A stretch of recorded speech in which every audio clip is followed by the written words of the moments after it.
the change in rates and in percentages for what you're going to get a rate cut as was done by the markets. It was done by the Fed futures.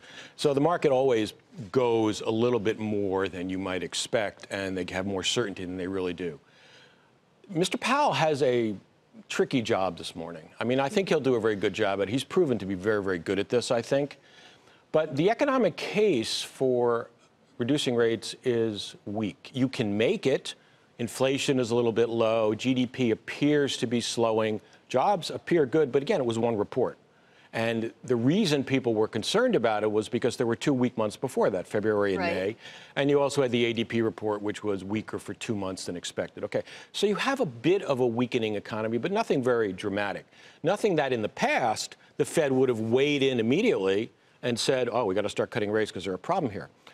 The Fed case has been based on externalities, on stuff from overseas, on the once and future trade deal with China. They used to worry about Brexit, but apparently they've given that up a little bit. But Brexit is still there. It hasn't gone away.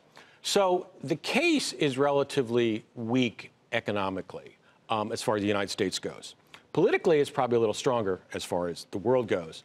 There's, of course, also the issue, and this is where the Fed has to be really careful about balance, between its own, shall we say, self-image and independence. This is an issue as well. And the Fed's going to have to tread that because that, of course, tends to the other direction of not cutting rates.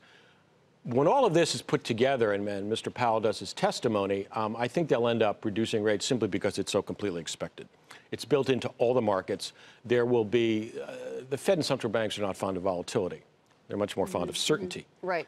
And the only way to get that is to deliver this rate cut, and then you can pause after that. And that's what's so interesting is that the Fed has moved into this era of transparency. But because now they're so transparent, they sort of have to follow through with what they've messaged, right? I mean, have they backed themselves into a corner? We said we were going to do this. Now we have to?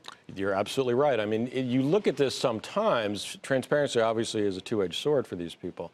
Because if you're too transparent and then things change, you are stuck with a market anticipation because equities and the markets don't really care a great deal about, I mean, they do care about whether or not it's economically appropriate, but they will act on their positions regardless of that.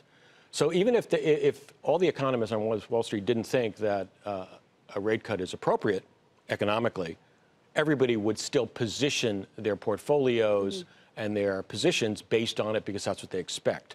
Sometimes you kind of wish for the old days of Alan Greenspan, which I remember. Where there was a good deal less transparency, shall we say, and it was a lot harder to figure out what the Fed was going to do.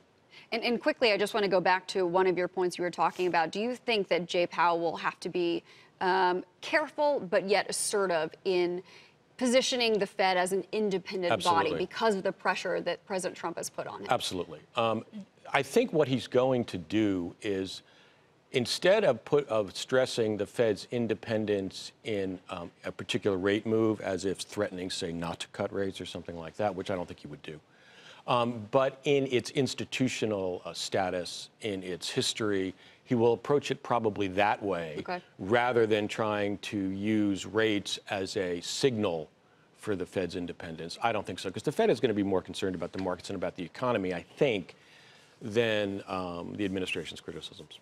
Interesting stuff. I hope Mr. Powell had a good night's sleep. He's going to have to be very careful with those word choices. He will, but he'll do well. He has been proven to be, I think, extremely adroit in this kind of maneuver.